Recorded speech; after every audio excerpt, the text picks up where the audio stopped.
presidente Jair Bolsonaro participou por videoconferência do Fórum Internacional de São Petersburgo.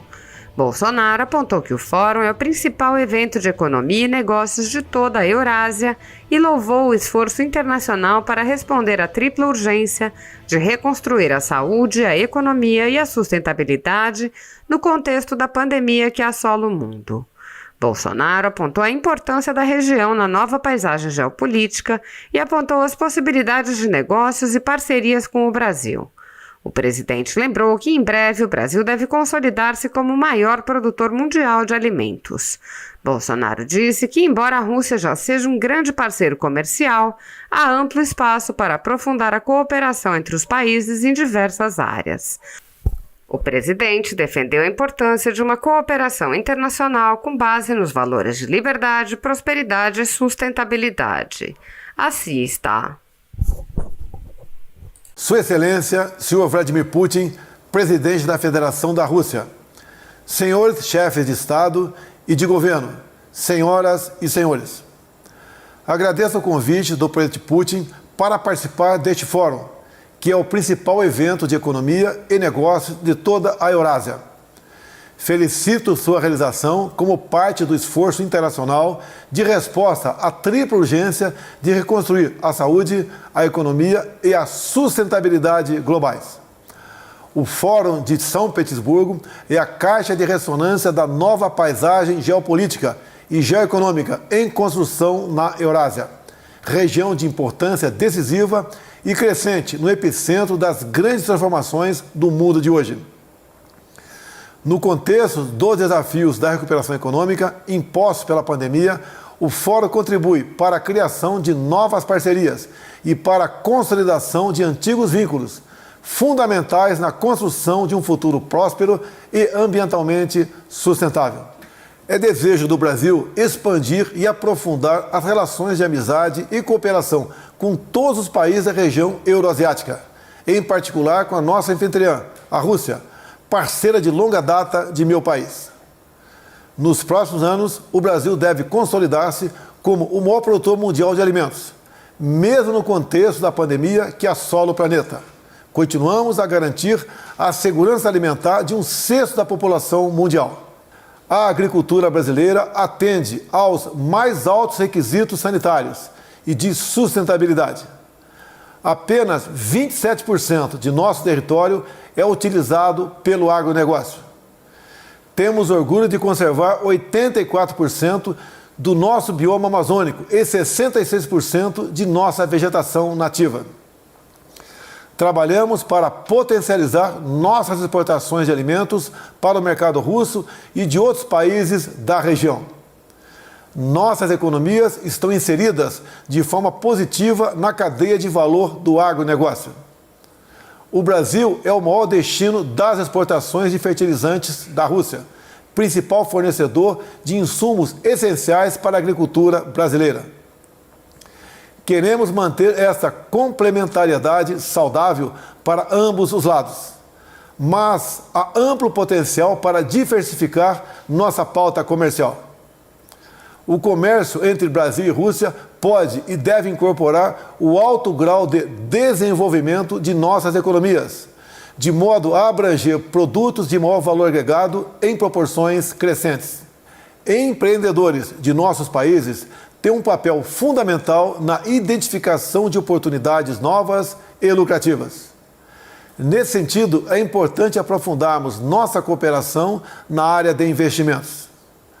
Continuemos trabalhando juntos para desenvolver parcerias nas áreas de tecnologia, defesa, espaço, energia e saúde.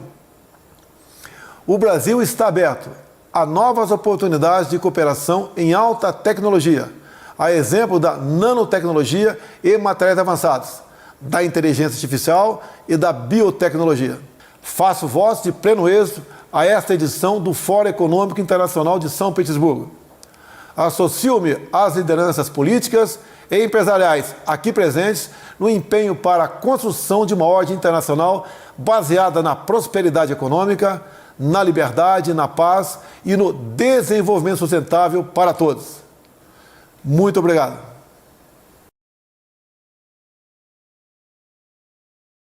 As instituições estatais brasileiras atualmente não gozam um bom conceito. Os poderes constituídos têm sido muito criticados. Todos os brasileiros estão aí a ver e a fazer coro. Quase numa mesma proporção esses poderes constituídos, executivo, legislativo e judiciário. Mas nada mais decepcionante, pelo que tem mostrado a sensibilidade das pessoas com relação às surpresas que tem nos dado o Poder Judiciário, que sempre foi uma esperança de justiça, por sua moderação, seu equilíbrio, a isenção a envolvimentos políticos, etc. Só que isso não tem sido assim. O Judiciário tem dado margem seguidamente a desencantos populares, em generalizadas decisões, e se permitindo centrar aqui no que é mais notório, por exemplo, nas decisões do Supremo Tribunal Federal, que tem liberado delinquentes, escancarados delinquentes em abusos com o dinheiro público. E nesse particular tem se salientado um ministro da Suprema Corte, que já se caracteriza pela pecha de libertador geral dos delinquentes. Um julgador que tem se mostrado avesso, por exemplo, à Operação Lava Jato, que tem mostrado verdadeira compulsão para soltar envolvidos, seja também nos escândalos administrativos do Estado do Rio de Janeiro, como no caso do chamado Barão dos Ônibus, de grande repercussão à época, seja na coleção de solturas de presos doleiros, como ainda aconteceu ontem, integrantes desses doleiros que foram do governo Sérgio Cabral, decisão que inclusive despertou a desconformidade do juiz federal Marcelo Bretas, que remeteu uma carta ao ministro, afirmando que corrupção não pode ser vista como crime menor. Advertência que, no entanto, não foi ouvida.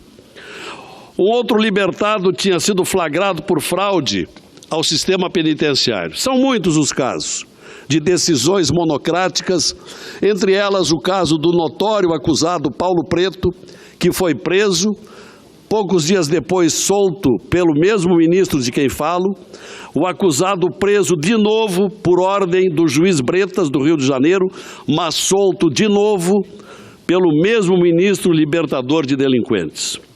Todos já perceberam que falo do ministro Gilmar Mendes, que até permite um cálculo, qual seja, em 20 dias, Sua Excelência soltou 19 presos, até a semana passada.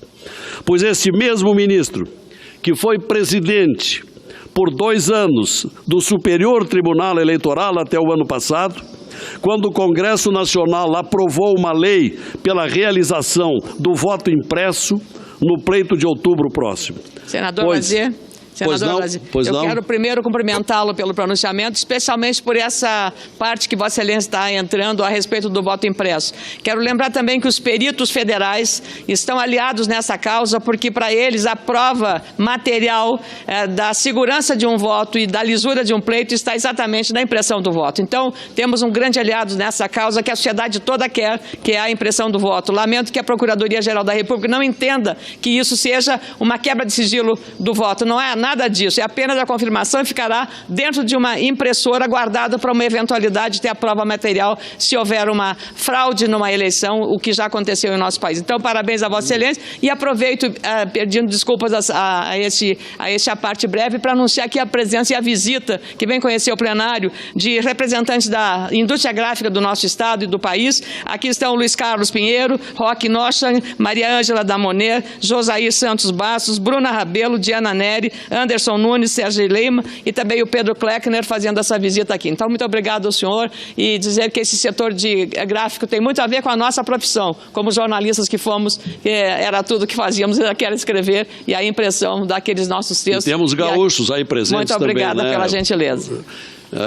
Cumprimentos a todos e particularmente aos gaúchos, nossos conterrâneos, e muito obrigado pelo seu aditamento ao meu pronunciamento, que vem em boa hora e reforça. São muitas as entidades e instituições que descreem na lisura das eleições sem o voto impresso. Eu peço ao eminente presidente dos trabalhos que adicione o meu tempo ocupado pela senadora. Como um bom democrata que é, sei que vai fazer isso. Obrigado.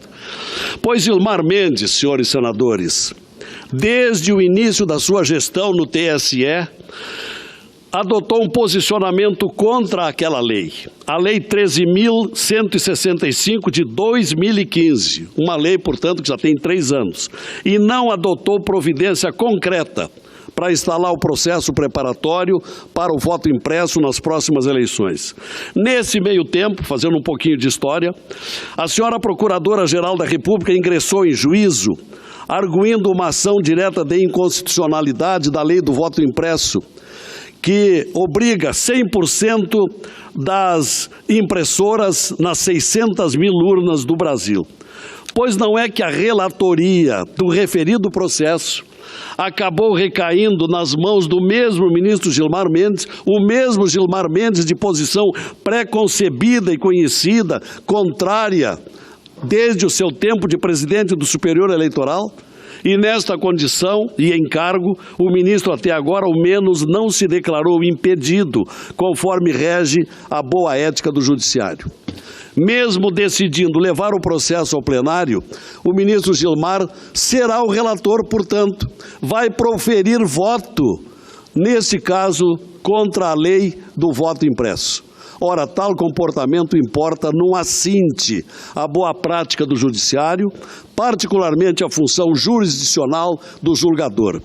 É lastimável constatar esse comportamento de um ministro do Supremo que já há bastante tempo não goza do respeito público e que causa enorme constrangimento a vários de seus colegas do Poder Judiciário. Gilmar Mendes vai julgar esse processo, também em causa própria, porque se houve omissão lá atrás, na época do eleitoral, se houve a hipótese viável da prevaricação, o envolvido era o próprio relator de agora, do projeto do voto impresso. Isto é muito estranho, para dizer pouco. Tem sido por essa diversificada situação conspiratória a credibilidade do Supremo, senhor presidente, que uma série de pedidos de impeachment ocupam a gaveta da direção do Senado Federal. Inclusive, entre os pedidos, são 9 pedidos, há um do renomado jurista Modesto Carvalhosa, justamente motivado pela presença do ministro na relatoria desta ação do voto impresso, um julgamento que será em causa própria. Por esta razão, senhor presidente, eu quero aqui fazer um apelo ao senhor presidente do Senado Federal, o senador Eunício Oliveira, no sentido de trazer para o plenário ao menos um dos 9 pedidos de impeachment reunidos em seu gabinete, para que o plenário do Senado possa também discutir a matéria democraticamente, essa matéria de tanto clamor público, para que não se continue com essas decisões restritas a uma decisão monocrática, antidemocrática, conspiratória ao colegiado de representantes do povo e dos estados. Que seja esta casa valorizada como instituição legislativa e que está ameaçada de ser descumprida, porque a lei é legítima, a lei do voto impresso, entre os outros tantos casos motivados pelo libertador geral dos delinquentes. Certamente a atitude do presidente do Senado será saudada pela população brasileira, independentemente da votação que venha a alcançar aqui no plenário.